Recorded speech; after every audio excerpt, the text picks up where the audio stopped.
All right, 365 Days of Horsemanship, day 328.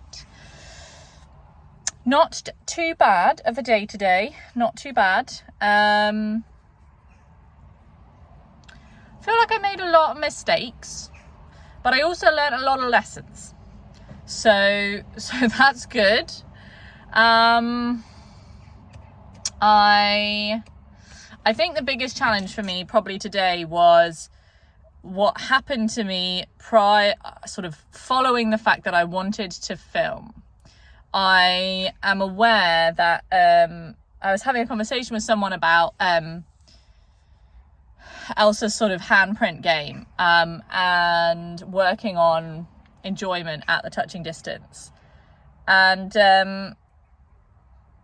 I came up and I found Mia in quite a good situation for, physically speaking, for catching that. They were all sleeping, her whole herd was sleeping around the water trough, and immediately my I want brain was like, I want to go in there and I want to stand next to her and I'm going to put my phone and I'm going to film it and it's going to be perfect.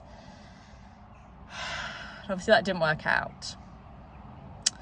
One of the other horses came over while I was trying to get settled, and he was kind of pushing on her a bit, and I pushed him away, like, quite insistently. I was like, go, and like, you know, I just used like some clapping, just some sound, but it was obviously a really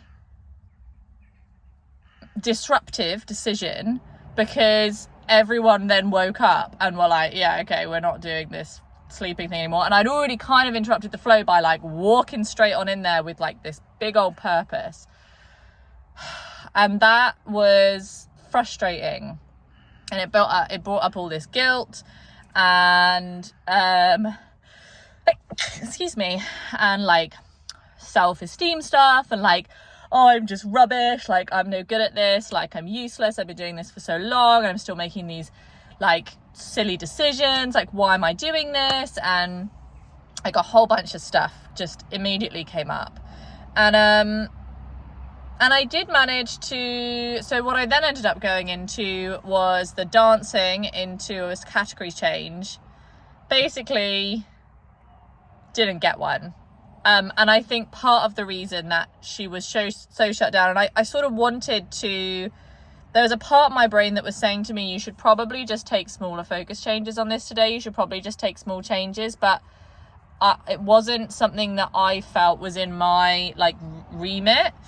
And all of this kind of like frustration that's going on for me outside of my life with the horses at the moment has been good in that it sort of galvanized me into some activity and definitely like knocked me, at least for the moment, out of kind of a like low energy sort of depressive cycle.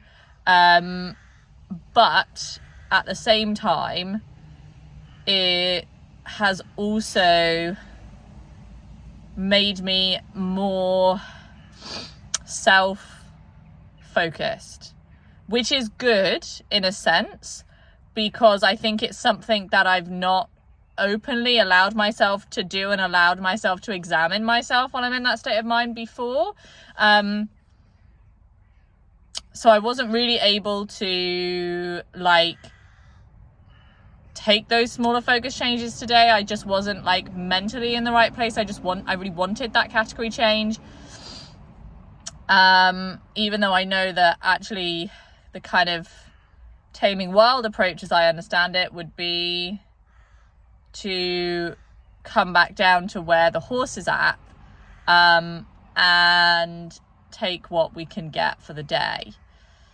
And that's not really what happened. Instead, I kind of kept escalating, sort of not really like sort of meaning to, but I think at the same time, just she was in quite a comfortable state of tolerance. She didn't feel like super frozen to me. Like the ears weren't back. She was eating kind of just fine normally. It was like it was more of like I don't want to engage with Lucy on this today, rather than I can't engage with that, that's too much.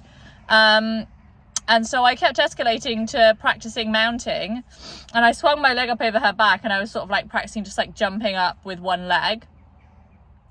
And at that point I finally got like one little head lift up off the grass, and I was like, stopped there, did some work on just being in flow. She knocked me out of flow, so I had to do a little bit of walking practice. But I was at this point now, I was like, okay, small changes. We can do small changes now. We've had our big category change. We can do small changes now.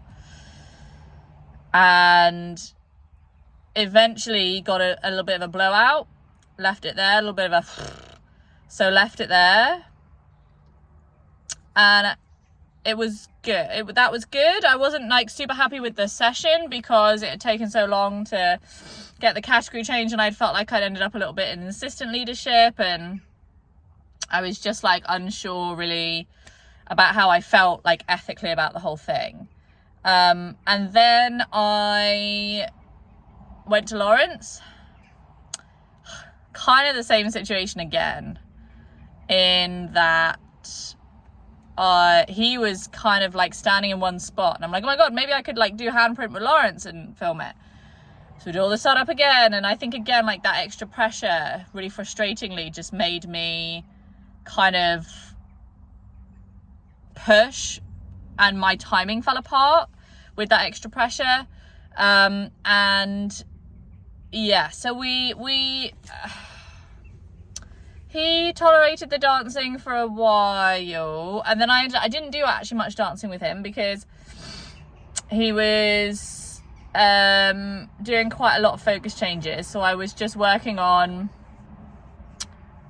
having my hand near him initially, and then the scratching started to come up. I had really bad timing with that,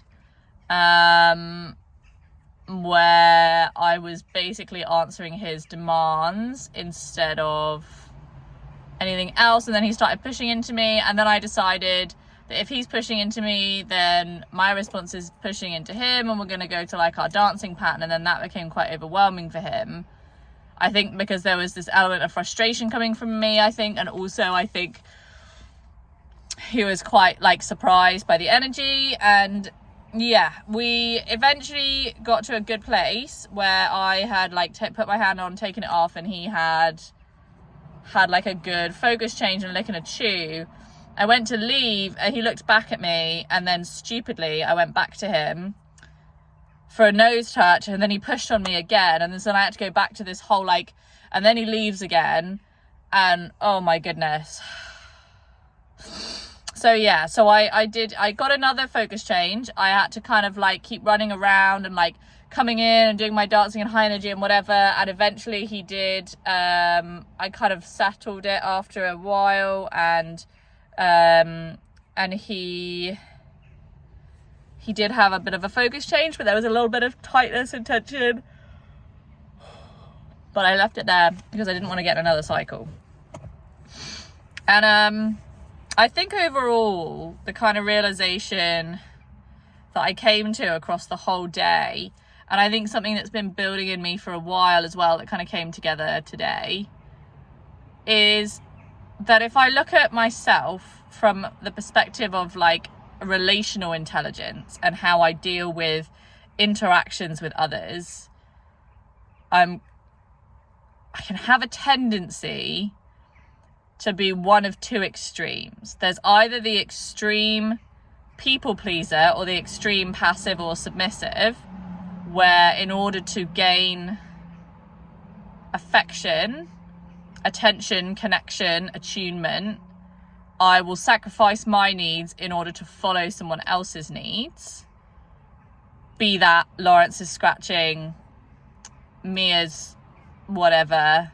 With Mia, less so, but certainly with Lawrence. Or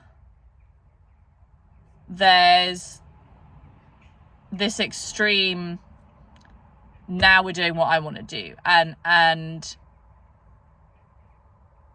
I need to find a way to access what's in the middle.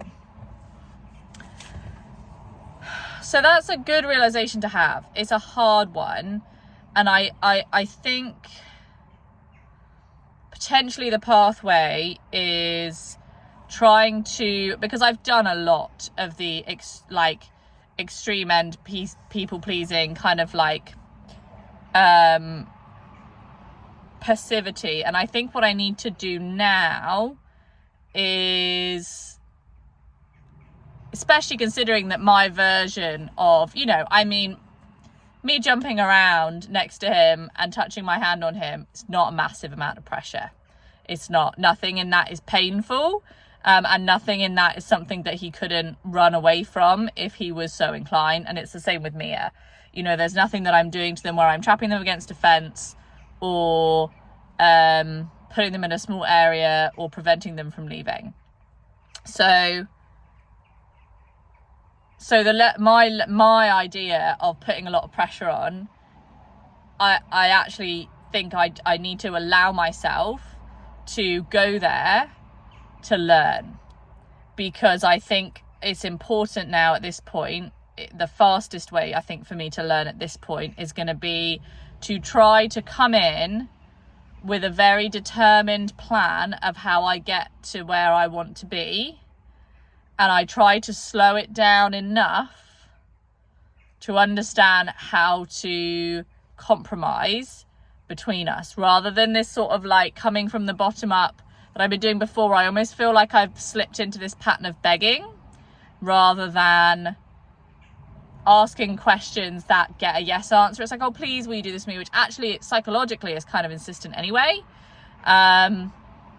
Versus I think working down from like, this is what I'm doing. How do I make it something that we can do together? And yeah, I think that is a challenge, definitely. I kind of can understand the big picture concept of what I've just said, but the detail of how I make that happen is as of yet unclear. So yes, that's what I've got for you guys today. I'm just looking across at all those blackberries. Got a bunch of blackberry bushes. I might pick some blackberries and go home.